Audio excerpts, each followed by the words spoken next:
Okay. Welcome, everybody. My name is Mina Jane. I am the programming librarian at the Cary Memorial Library in Lexington, Massachusetts. And I'm really thrilled to have this program with Gretchen Rubin here for us to ask us her questions about happiness and what she does and how she got to where she is. So feel free to put your questions in the chat box, and I will either send them to Gretchen or she'll be paying attention maybe. And you can also unmute yourself to ask a question if you feel like you're not getting through. So we will do that in just a few minutes. I wanted to introduce, first of all, say thank you to our foundation for supporting all of our library programs. That's the Cary Memorial Foundation. So if you donate to them, you have brought this program to the library. So Gretchen Rubin is the author of several books, including the blockbuster New York Times, The Four Tendencies, Better Than Before, The Happiness Project, and Happier at Home.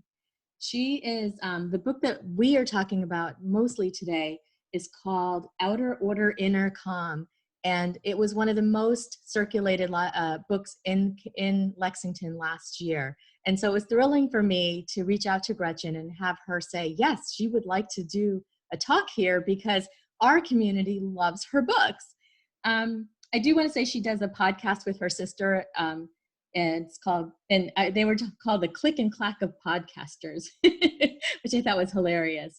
And it's called the weekly podcast Happier with Gretchen Rubin. You should definitely check that out. So I'm going to get us started. Remember, please put your questions in the chat so Gretchen we should just keep moving along on this. And I'm going to start with a question. I know, Gretchen, you're going to do a little bit of a overview, but I wanted to ask you about happiness. And you're sort of an early adopter to the concept of using things like decluttering or organizing to be happy. And I'm actually really interested in the concept of happiness in this community, like in this world, in this nation where we're like the wealthiest, we're this, we're that, where it seems improbable that we would be unhappy. And I'd really be interested to hear your thinking on like what led you to start on this road of helping people be happier in a community where you think people should already be happy.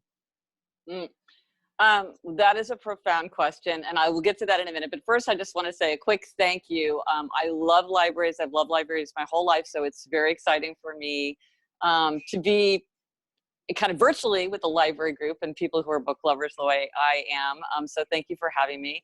And I also want to acknowledge everything that's happening in our country right now and really all over the world. The enormous response to the murders of George Floyd, Ahmaud Arbery, Breonna Taylor, and so many other incidences have really led to this great moment where we are all doing so much self-reflection. There's so much interest in change and thinking about how we can really live up to our country's most noble ideals. And I know many people are doing a lot of soul searching. I am certainly doing a lot of soul searching and working to educate myself and to move forward. And I think that it's very natural at a time like this to ask ourselves, I know I've asked myself this many times, which is, in a world so full of suffering and injustice, is it morally appropriate to seek to be happier in my own life?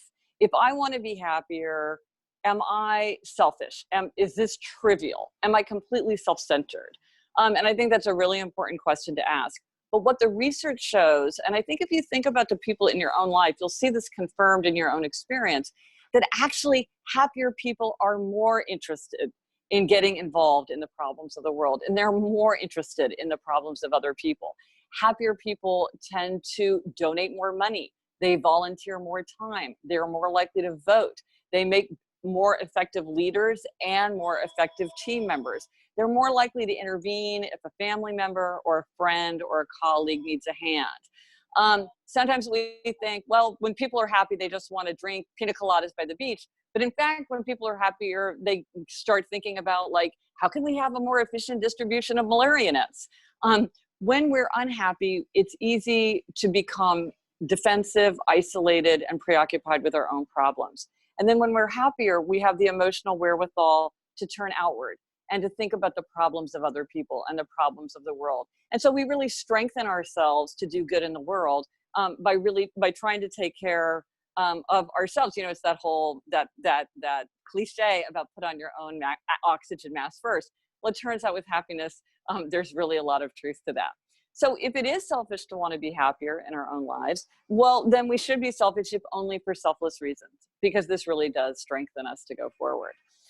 Now, so you asked about like, how did I get interested in happiness and the sort of the connection between happiness and, you know, our stuff.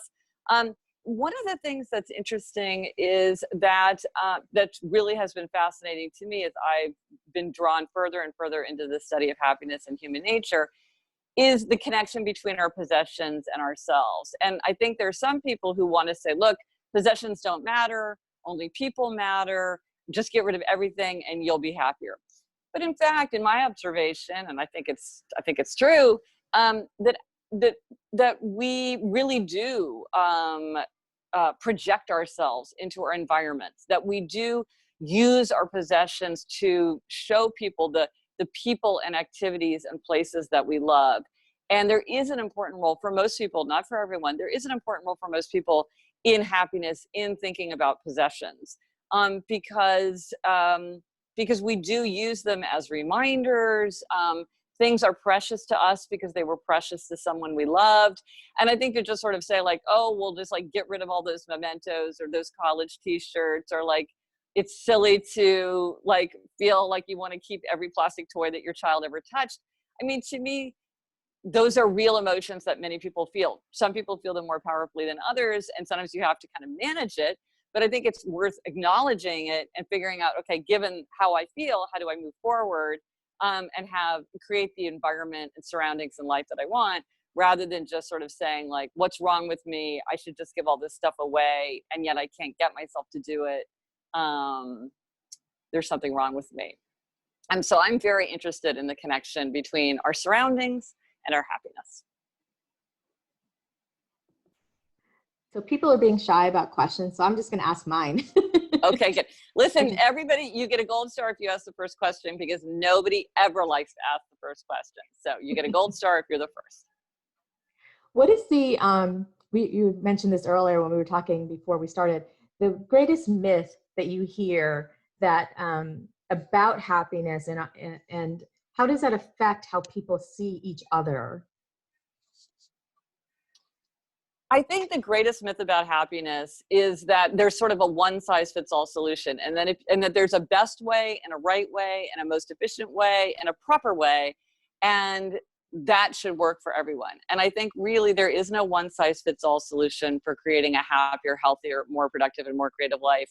We all have to do our own happiness project, because we each have our own interests, our own values, our own challenges, our own temperament. And so, and I think sometimes we want an answer. We want like to be told how to do it, or we want to like download a one-pager from the internet that's going to be like, okay, this is the blueprint and just follow this. But it's just not the case, because people are so different. And I think of like one very obvious example of this is morning people and night people. Because I'm a morning person, so I get it. You often will read advice like, if something's important to you, you should get up and do it first thing in the morning. If you want to write your PhD, if you want to exercise, like get up, make it a priority, get it knocked off. And there's all kinds of reasons why that makes sense on paper. But what research shows, and we all know this is true from our own lives, there really are morning people and night people. It's largely a function of age and also genetics. And so night people are just much more productive and energetic and creative later in the day. And so if you're a night person, the idea that you should get up early and do something demanding, you know, before you go to work for the day is setting you up for failure. Not because there's anything wrong with you, and not because there's anything wrong about that advice, theoretically. It's just that it's not the right advice for you. And so I think sometimes people start feeling like, what's wrong with me? I have no willpower. I have no self-control. I break my promises to myself. You know, I can't, other people are real grown-ups. What's wrong with me? I can't use a to-do list. Like there's something wrong with me. When in fact, it's like, no, people are different. Some tools work really well for some people and they don't work well for other people. And so if something's not working for you, rather than saying like, well, look, if it worked for my sister-in-law, it's got to work for me. And if it doesn't, there's something wrong with me. It's more helpful to think like, well, I tried that. didn't work for me. So now let me try something else, because maybe something else will allow me to achieve my aim. There's a lot of ways to get where we're going, but we all are going to take different roads there. And so I think that this idea that there's one right way or best way or most efficient way is something that a lot of times makes people feel bad, and then also kind of stops them for searching for other solutions, because they feel like, well, I just need to make this work, instead of feeling like, you know, exercising in the morning isn't working for me, so maybe I need to figure out how I could exercise in the afternoon, because that has its own challenges, but they might be a lot more realistic challenges if you're say a night person. So I think that is the biggest myth. Okay, thank you. So Julie gets the first gold star. Good, Julie. Gold star.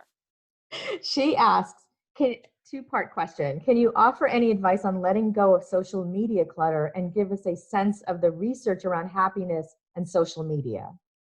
Okay.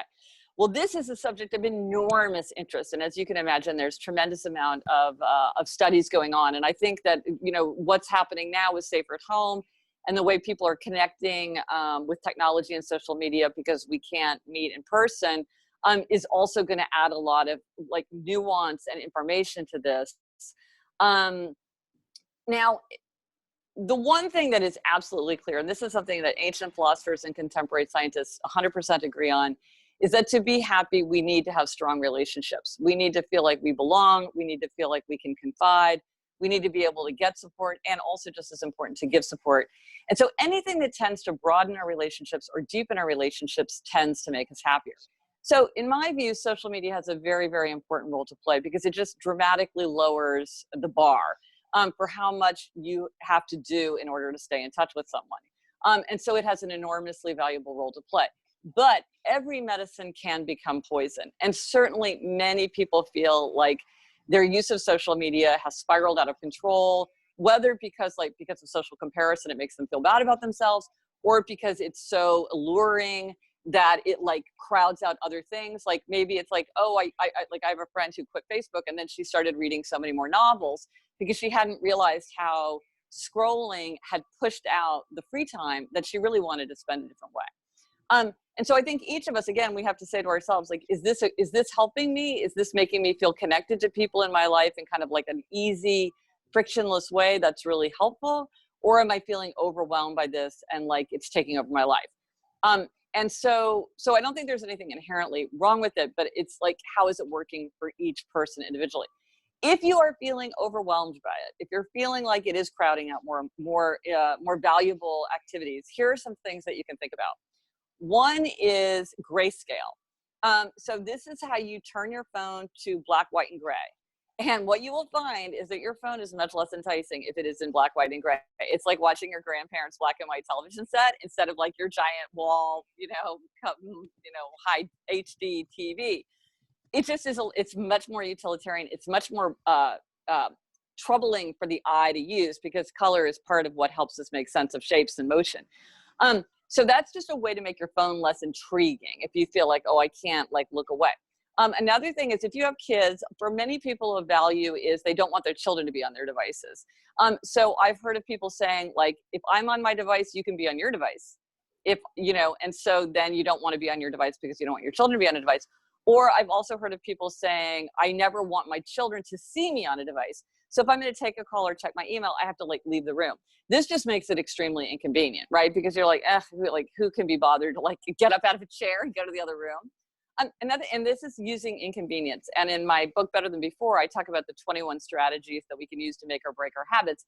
And the strategy of inconvenience is really, really powerful. So another thing you could do is like, don't walk around with your phone like in your back pocket, or like I have a bandolier. I can hold up the thing where I literally have it around my neck all day long. Put it on a high shelf behind a closed door. And so you got to go get it. This also works with TV. You can do that with a remote control, where it's like, it's a hassle to go get the remote control. So you're not going to just sort of like slip by and pick it up, because you're going to have to go to that effort. Of course, people use this with snacks. Like, inconvenience can be really, really valuable. And you also can think about limiting times, like you're only going to check it in the morning or you're going to check it at night. I know that because of everything that's going on in the world, many people feel overwhelmed by the news and everything, all the discussion on social media. So you might say, I'm only going to check it in this slot or this slot. One thing I do is I tend to only read news in print. My husband and I, we are so old school. We still get print newspapers. We get, every morning. And I find that I really feel that I get more analysis and kind of a cooler read when I read the newspaper. So I'll look a couple times to see if anything's kind of happening.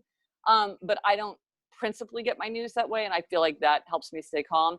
And speaking of my husband, when everything started happening with the virus and we first went into safer at home, he's a person who kind of wakes up low. I wake up high. I'm a real morning person. He kind of wakes up low and has to warm up to the day. And this was really affecting him. He was really waking up low during that time with all the uncertainty. And so he said he wasn't going to check it until noon. He just was going to let himself start his day.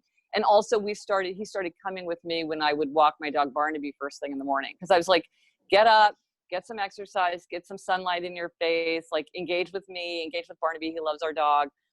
That will help you start the day with a boost, and then take out that news and social media part. Everything can wait until noon. Whoops, sorry. It can wait.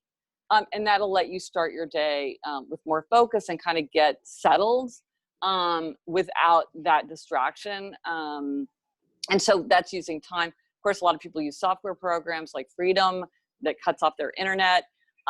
So there are many things that you can think about once you sort of say, this is something that's an issue for me. I need to get a grip on it. And so that I get the benefits of it, of which there are so many benefits, but without experiencing the downsides, which for many people are quite real. Thank you.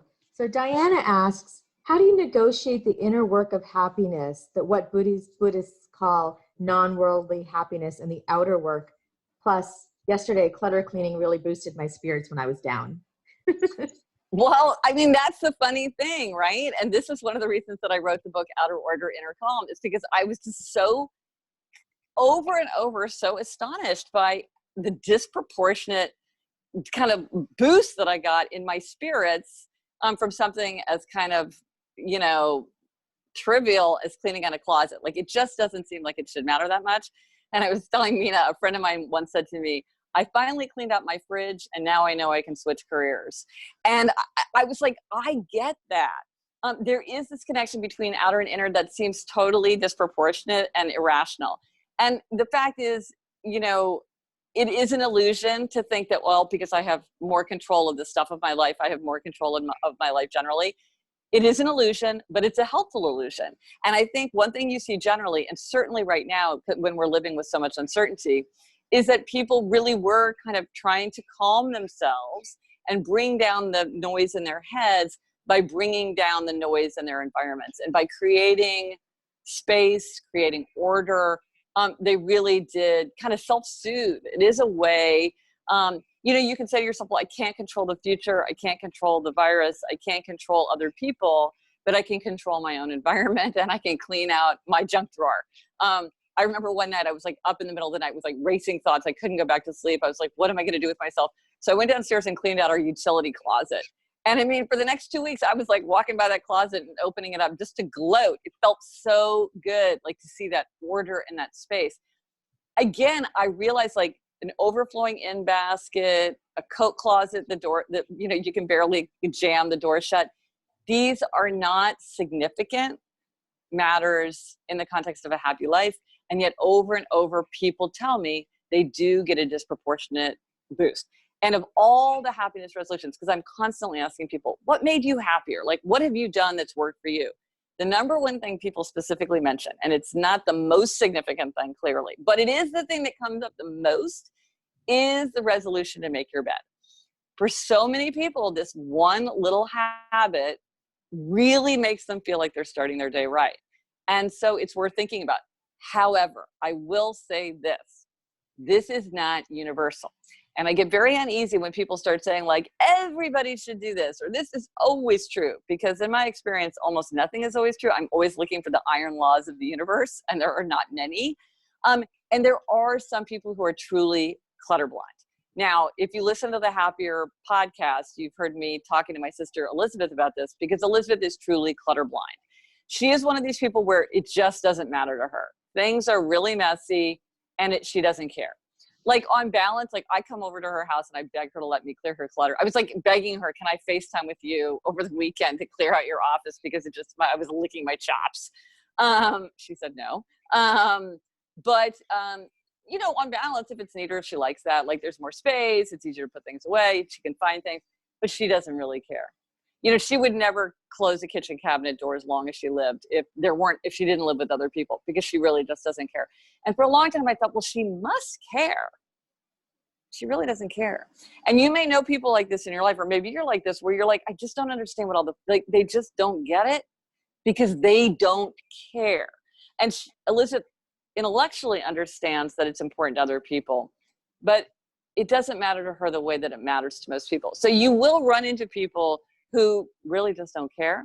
And of course, if you're sharing a household with them or a workplace with them, maybe you have to work that out and arrive at some kind of common ground, because for most people it is very unsettling and distracting, and you know, makes them very uneasy to be in a clutter, you know. And when people have different set points, obviously, too, of how neat things have to be to make them feel comfortable. So I think it's important to realize that this is a preference. It's not a universal rule. This is something that if it's important to you, it's important to you, and that matters. If it's not important to you, it's not important to you, and people shouldn't argue with you that it should matter to you. These are preferences rather than kind of universal truths. Because we're all a lot of people want to get to a different place. There are simplicity and abundance lovers too. Simplicity lovers want everything to be very spare, very bare, lots of room. Abundance lovers want profusion and choice and collections and buzz and a lot going on and piles with unexpected juxtapositions. They like abundance. I like simplicity. These are preferences. You can't tell me that one gives people more creativity or one makes people more efficient. It's really, it's back to that myth that we talked about before. There is no magic one-size-fits-all solution. And I think it's helpful to recognize how we can all be different from each other, so we can show compassion to other people and also toward ourselves. Thank you. You just described 26 years of marriage between my husband and I. Oh, really? Okay. He really cares and I just don't. And we've had this discussion a lot. So Yeah. Julie, it's a tough one. Julie's going to get a second gold star. For those of us who have decision fatigue and can't do a Marie Kondo, or have anxiety around curating our possessions, what do you advise? Well, decision fatigue, you put your finger right on it, Julie, because I think that for many people is the thing that's the hardest about the clutter clearing, because it's like, should I keep it? You know, what do I do with this? Am I going to need this in the future? So here's a couple things to keep in mind. One is, I feel like a helpful kind of framework is, do I use it? Do I need it? Do I love it? To me, you mentioned Marie Kondo. I feel like spark joy is a little bit of a high bar. I feel like I have a lot of things in my life where I don't like, do they really spark joy? Not really, but they do their job well, and I don't feel like I need to replace them. I feel like the more helpful question is, do I need it? Do I use it? Do I love it? Because we all have things that we use that we don't love, which is just like, okay, this box cutter is just fine. There's nothing particularly exciting about this box cutter, but I don't feel like I need to upgrade my box cutter. There are things that you don't really use them, but you do need them. You're like, you know, I haven't used this long underwear in a long time, but the day will come when I need long underwear. So I'm just going to hold on to this because I do think I need it in some way. And then there are the things that we love. There are things that we love that we don't need them, we don't use them, but we just love them. And I think we have room in our hearts and our shelves for some things that we love. That is where things get really complicated, because as you mentioned, we need to curate mementos. Now, mementos really do and this is something that's very helpful for people to remember who are the kind who kind of hang on to things. Mementos do their job better when they are few and carefully chosen. And so if you're a person who really loves things and you want to hang on to things because of the important memories, you can help yourself with the decision fatigue and letting go by remembering, I'm going to access that memory more easily. I probably am going to do it more often and more vividly if the things are few rather than many. So for instance, I have a friend, true story. She had twin boys. when they were in like 9th grade, I went over and helped her clear her clutter. And she had like 4 giant boxes of every piece of paper that they had touched from preschool until, 6th grade. And I was like, have you ever looked in these boxes? No. Can you imagine looking in these boxes? No, it would take too much time. Because the thing is, she kept them all because they all felt precious because her boys had done them. But it was no fun to look at them because one was just indistinguishable from the next. There were so many of them, it felt overwhelming. And it wasn't interesting. And it's like she and her sons were never going to look down and like go through the stuff. Now, the way I do it, I think works much better. So I have a fancy file box, which I got from some upscale office supply store, but it's really just like a banker's box. I put file folders in it, one for my children's babyhood, and then for every year of their school year. And then in every, for like 3rd grade, I'll put in some extremely like the best things or the most typical things, plus things like their school photo, the invitation to their birthday party, our annual Valentine's card, or like if they got a certificate for some little class they took, or something like that, something related to that age. And what I found is like, it's really easy to use because I know, just talk about decision fatigue. It's like, where do you put a picture of where do you put the class photo?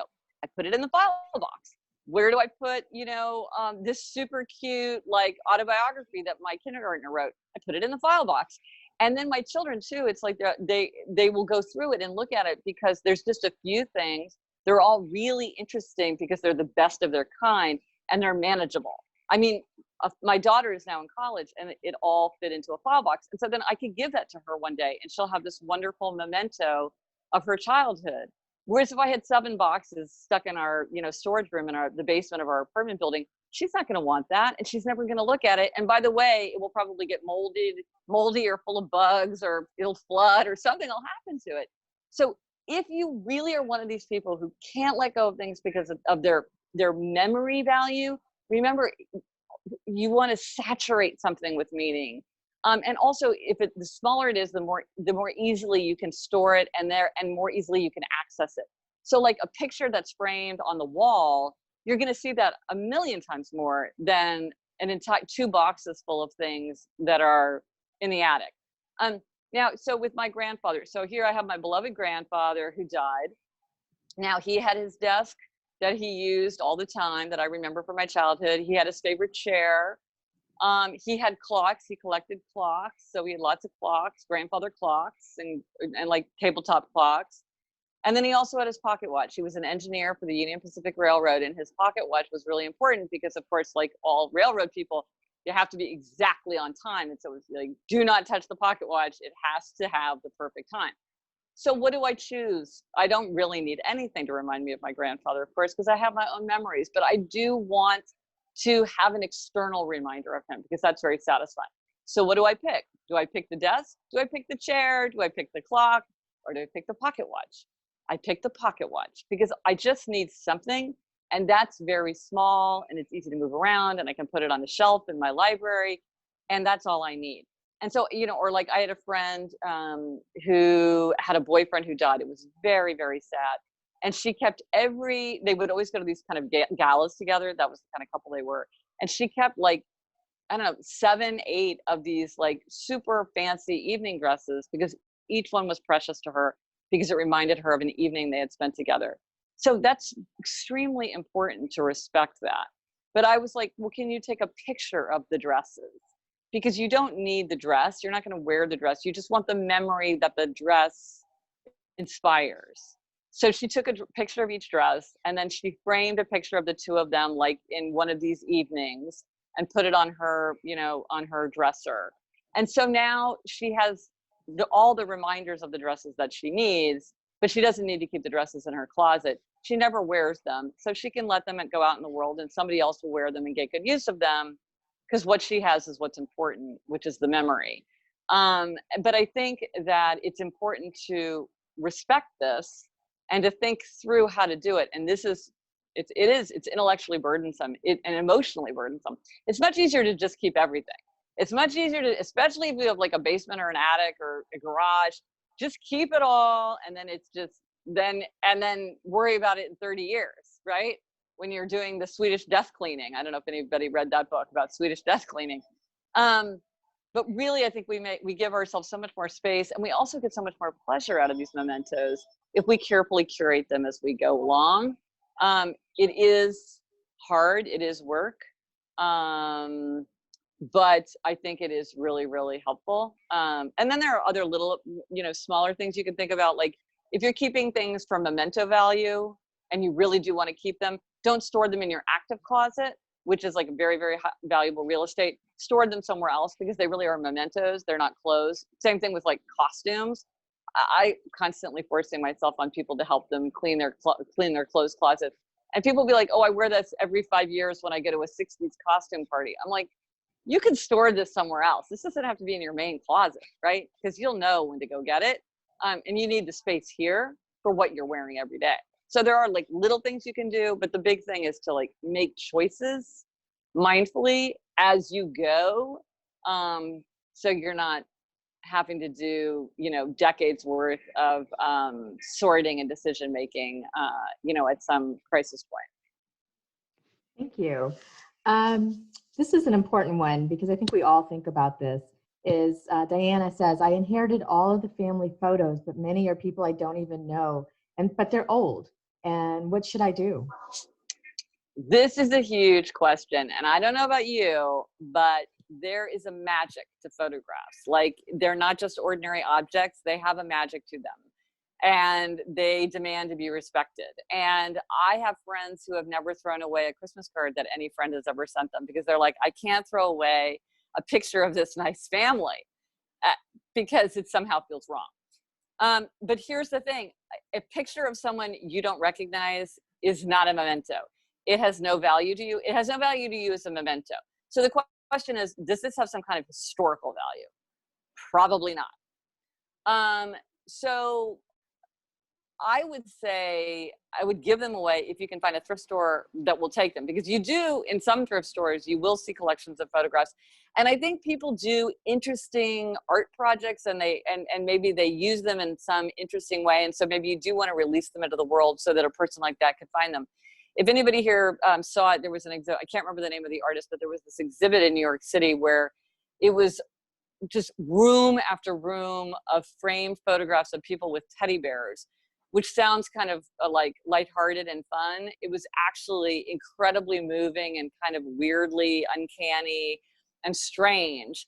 And I thought, how in the world, there must have been scores of like art interns going everywhere. I really tried to figure out, how did they get their hands on all these historical photos, because because it was such a specific thing. So I can imagine that there would be people who would be interested in it. And I've seen people do, various things. But I think that if you feel like you have a moral obligation to hold on to them, I don't think that you do, because they are not meaningful to you. These are strangers to you. And if they have no historical significance, I would say put them out into the world, because really they are. And also, like most photographs, if it's like family photographs, it's like 10 pictures of the same two people in front of the same lake, in slightly different poses. Half the time they have their eyes shut. They're not of great interest. They were important to the people who took them. But they've done that job. They have completed their journey in the world, because they served the people who took the photographs, who recognized these people. So now they're done. And sometimes it's helpful to remember that it served its purpose, and now it's past its purpose and it's not serving that purpose for you anymore. Same thing with a gift. If you don't want to keep a gift, one thing that is comforting to think about is the purpose of a gift is to embody someone's affection and goodwill toward me. They wanted to give me a gift to show me that they wished me well, and they did that. And I completely feel that. I'm lucky and feel like very fortunate that this person gave me a gift, a thoughtful gift. It's not something that I can use, so I will let someone else make good use of it in the world, because it's already completed its little mission with me, which is to be a gift. Now it's going to complete its mission as like a platter with a giant picture of a fish on it, with somebody who wants that, which I do not. So, but it's hard. There is something special about photographs. So many people feel incredibly burdened by photographs. It seems to be kind of a circuit split between people who are very uncomfortable about the number of digital photos they have, and then also then people who feel very uncomfortable with the number of physical photos they have. There's no easy solution. I think we're taking more photographs all the time, and they're kind of getting away from us, I think. It's a big clutter clearing burden. Oh, thank you. So Mary Ellen said, could you speak to using happiness tools as described in your first two books to how to adapt to life's changes, such as children leaving home, loved ones dying, divorce, etc.? Well, that is really important. And I think that, one of the things that people argue, I think without even really meaning to argue it or acknowledging that they're kind of implicitly making this argument, is that a happy life is a life with no negative emotions. That if you could successfully have a happy life, on the 1 to 10 scale, you would be a 10, 7 days a week for the rest of your life. And that's what it means to achieve happiness. But obviously that's not true. That's not possible. And it wouldn't even be a good life. And a really important part of life is negative emotions. Now, sometimes negative emotions are like big warning signs because they're telling us that something is not right. If I feel really guilty, it means that my actions do not live up to my values. If I'm feeling angry, maybe it means that someone's like treating me wrong and I need to address that. If I'm feeling bored, then I need to find something that's going to interest me. If I'm feeling resentful, maybe I'm being taken advantage of. If I'm feeling sad, it's because something's happened that makes me sad. And maybe that's the loss of someone or a relationship or the passing of an era that fills me with longing and sorrow. And that is part of the price of a happy life, is that we do feel sad when things come to an end, when relationships end, when we lose people we love. And when time moves on. Time inevitably changes things, and sometimes that's very exciting and happy, but sometimes it's very sad, and sometimes, and often it's both. With something like, nostalgia is a word that tries to capture kind of that sweet sorrow. Of everything that I've ever written, I think that the phrase "the days are long, but the years are short," when I was writing about my children's childhood, is one of the things that struck people the most. It's certainly something I hear repeated back to me, because I think many people have that feeling about their children's childhood. Like at the time, every day seemed so long, but then you look back and you're like, where was kindergarten? Where was ninth grade? I was just saying to my husband, like, I can't really remember what it was like to have a baby in a crib. Like I have flashes of it, but I don't have a sense of like that ongoing moment. Or like, I remember when I just, I live in a New York City apartment. So when we had strollers, it was like right by our front door, such an eyesore to me. And I could not wait to get rid of the stroller. But of course now, what do? I just think, oh, remember those days when we had a stroller by the front door, right? So there is that sorrow. So what do you do about it? I think part is to recognize that it's natural and it's positive. It's part of a happy life. And so not to deny it, or to beat yourself up for experiencing it, or think there's something wrong with experiencing it.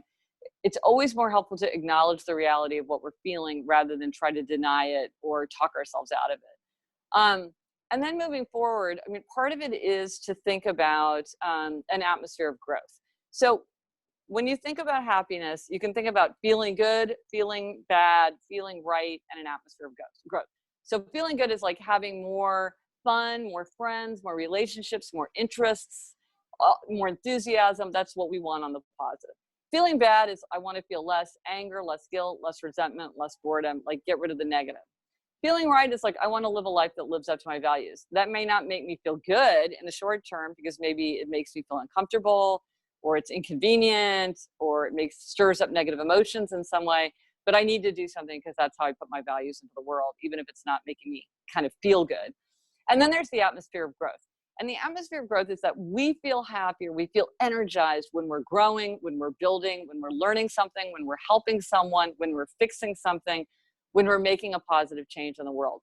And so sometimes if the atmosphere of growth is a really great thing, say something like empty nest, is to say, what is a big, ambitious, interesting thing that I can sink my teeth into and that I can use as a bridge to this next stage of my life. For instance, I have a friend who works in fundraising, and she works for like major cultural institutions in New York City. So these are big jobs. And she had two sons who were very close together in age. And she was like, I knew I would just be so lost when they graduated, because first it was one, then the other, and then like, oh my gosh, what am I going to do? And she'd been thinking that she should change jobs. And she's like, I timed it so that it happened at that time, because I knew it would be so absorbing. It would take all of my mental energy to like get into this new group. I'd be meeting so many new people, having so many new experiences. It would really help me through that time. Also, in my own age, I have a daughter who's in college now, so I have a lot of friends who have gone through the empty nest. What a lot of them have done, I found, is move. They just moved to a different neighborhood of New York City, and it's like they have a new place, they have a new neighborhood, they have new routines. Even the shape of their household is different, and I think that's a way that some people do it. But I'm not saying that you should do either one of those things specifically, but just that these are ways where people have kind of looked down the road and thought, this is coming. Maybe there's another change that I've been meaning to make, sort of like in the 5-year, time horizon. Should I time it as like, so that I get this atmosphere of growth at a time where maybe that would really be energizing and comforting to me? And so to think about that, or even if it's something like, I've always wanted to learn to sew. I've wanted to get back into playing the piano. I've wanted to learn Italian. Something where, or I want to volunteer for an organization, or, I know that, I'm part of this nonprofit, and I know that they really, their newsletter and their address system is like completely antiquated. And I'm going to go in there and just like help them figure this out and like get up to speed. This is something that I can do to create growth in the world. Maybe I'm going to volunteer I'm going to help people register to vote, like whatever it is. I'm going to do something that's going to create that atmosphere of growth. And that is going to, by doing good in the world, I'll make myself feel good. And also by creating that atmosphere of growth, we create an engine of kind of energy and that sense of progress that can be really helpful in a hard time. Courtney would like to ask, can you speak to digital clutter? I feel completely overwhelmed by emails and information being thrown at me. I feel like I need to keep emails that I might need someday, or other information that feels like, oh, someday I might want that name, number, tip, etc. But I know I'll never actually find that information when I do want it.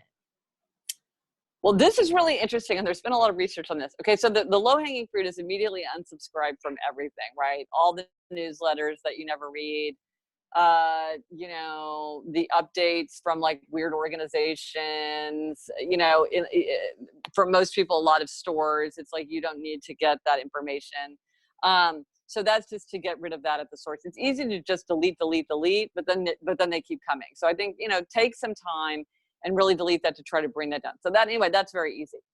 So here's another thing, and everybody's email is a little bit different, so it's hard to make generalizations. But one of the things that they've shown is that it's less efficient for most people to just delete it. It's less efficient to have files and to be like, this is like work related emails, and like to do a lot of things like that, and then to try to find them rather than just dump everything and search what, by name or by, what was in the headline or what the subject line or whatever.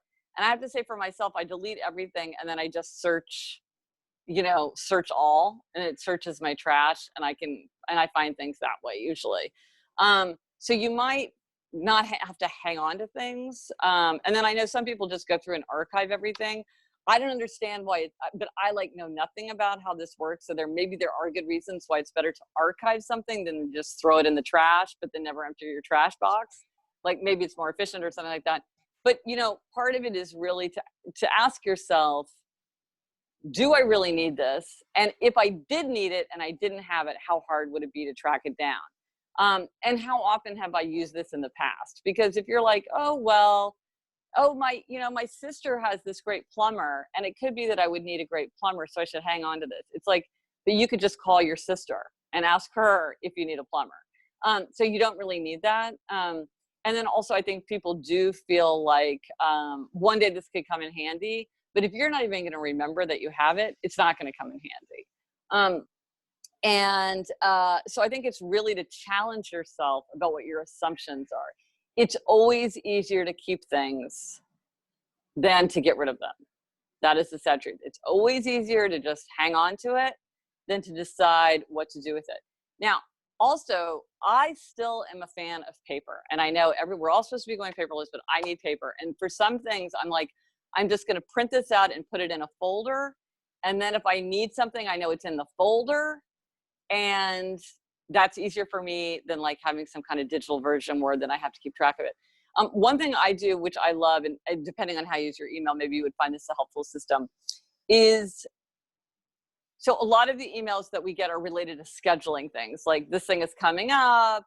Here's this document that you're going to need to refer to for this meeting. Here's this form that the school sent that's like the summer reading list or whatever. Invitations, tickets, if you get like an e-ticket. So these things I do print out and I put them in a folder for the month. So my filing is very much time oriented. So if I'm like, where are those tickets? I will look under June because they would be under June. Now, some people might have like tickets and invitations, and that's one folder. And another thing would be school stuff. So you would do it in the way that made sense for you. I think that the month that's the way my mind works. And I think that works easily. So you might also think about, for certain things, is it easier if you actually externalize them rather than feeling like everything has to be kept digital? Most things are not irreplaceable. Most things can be found or can be looked up.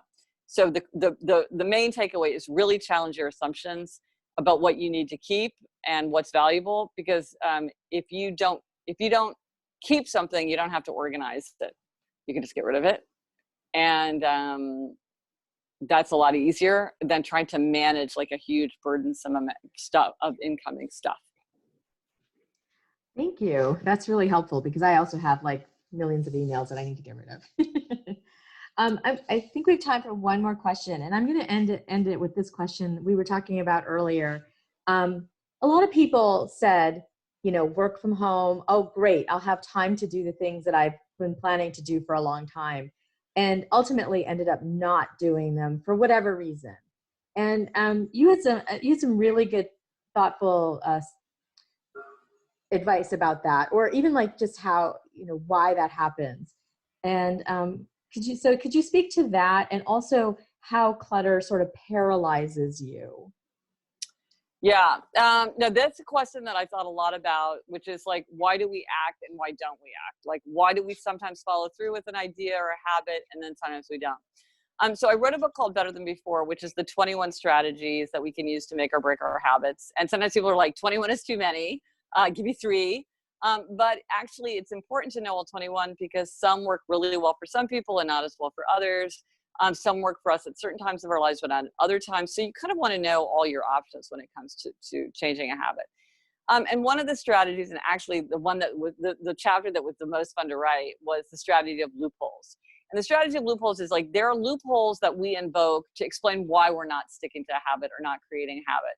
And so like one of the most popular loopholes is the lack of control loophole. And that is the loophole, which is like, I can't do that because I don't have enough control. And what is a very popular form of this loophole is I can't do that because I don't have enough time. Now, obviously, sometimes you literally don't have enough time. You're in the season of life where, you're in the rush hour and there's no time for it. Or maybe it's the, time of the coronavirus and you are so distracted and so unfocused that you like literally can't do something. I get it 100%. But often it is kind of like, it's just like a go-to loophole. Oh, I'm so busy, I have no time to get back into meditation. It's like, really? Because that seems like maybe you could do that. If you really wanted to spend 10 minutes a day meditating, it seems like there might be a way to do that. But no, I don't have time for that. So I think what happened with this is there were a lot of people who were sort of confronted with that reality, that it really wasn't the lack of time, it really wasn't the schedule that was preventing them from making progress and creating a habit. But then that leads you to a very important question, which is, okay, then what do you do? Okay, well, there's a million answers to that, depending on different people. And again, that's why I wrote the whole book, Better Than Before. But one thing I would say, and this is part of my 4 tendencies personality framework. So in trying to understand how people successfully made or broke habits, I figured out that people fall into upholders, questioners, obligers, and rebels in how they meet expectations. And we don't have time now for me to go into the whole thing, but if you want to take a quiz, go to quiz.gretchenrubin.com, and it will tell you what your tendency is and give you kind of a little report about how to use that in your habit formation.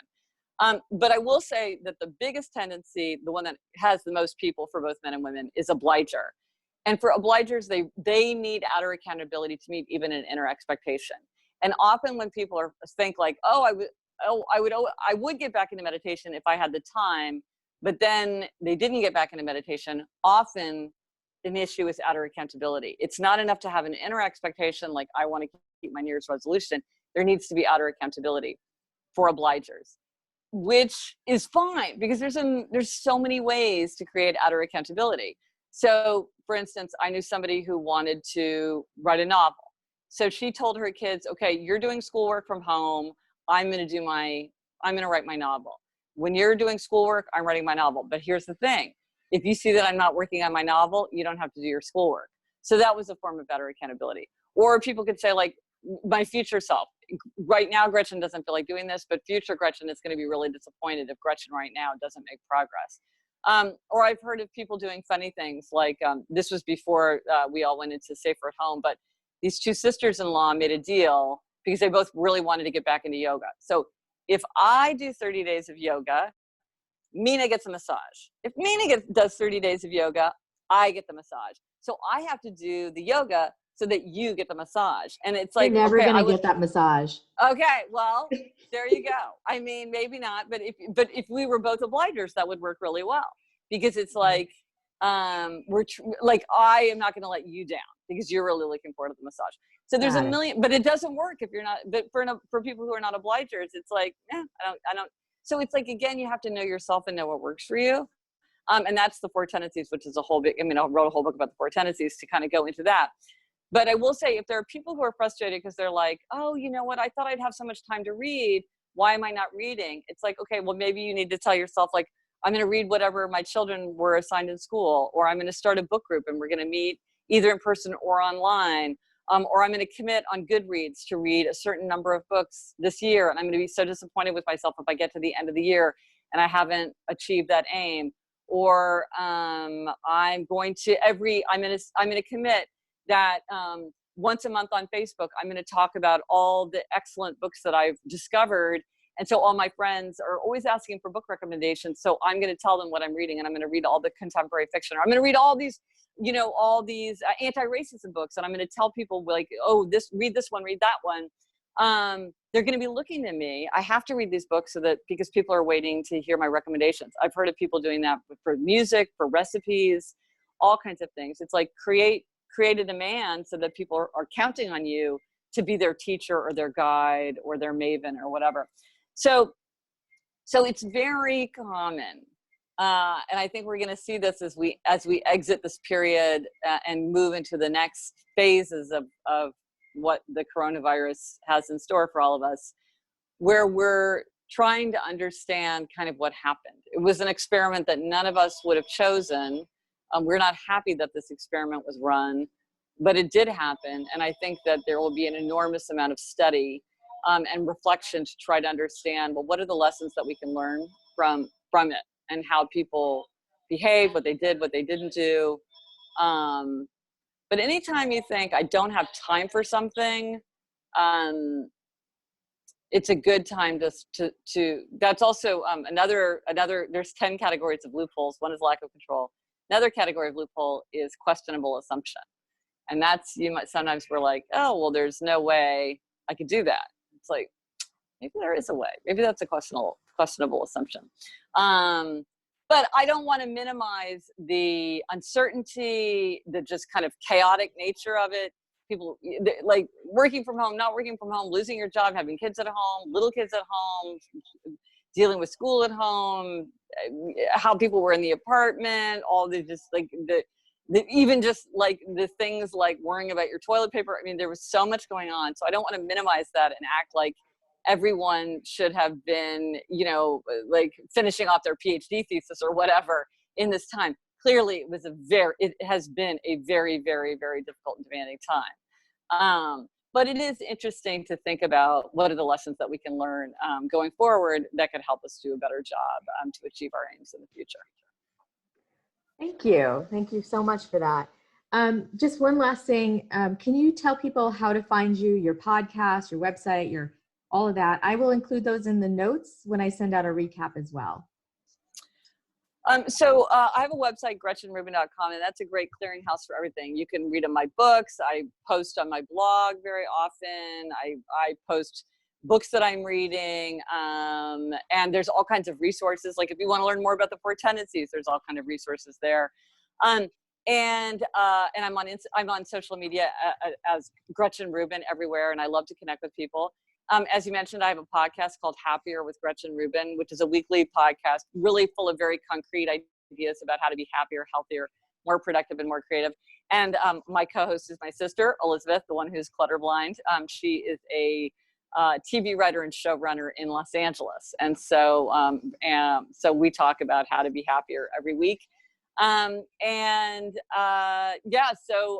can find everything at GretchenRubin.com, and from there, that's a great leaping off place for anything else. Oh, also, I know this is a book loving audience.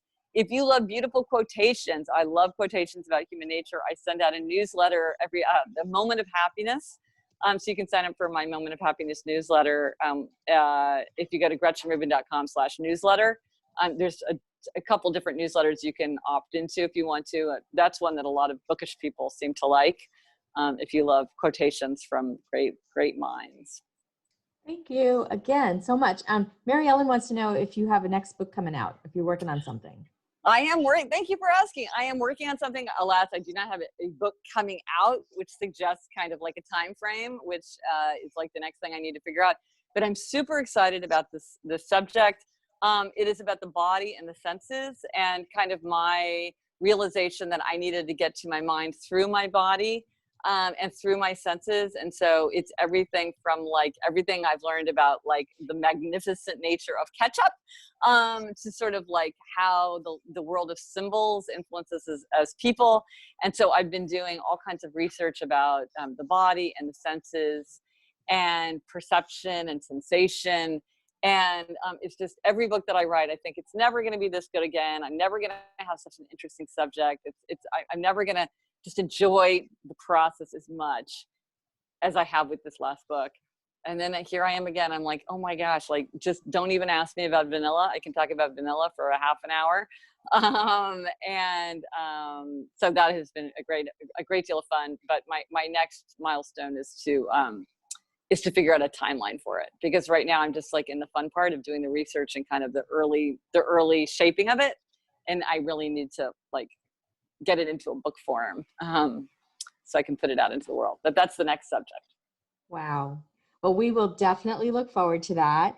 Good. And I just want to share my thanks from everybody who came, for you to spend your time with us and answer these really important questions.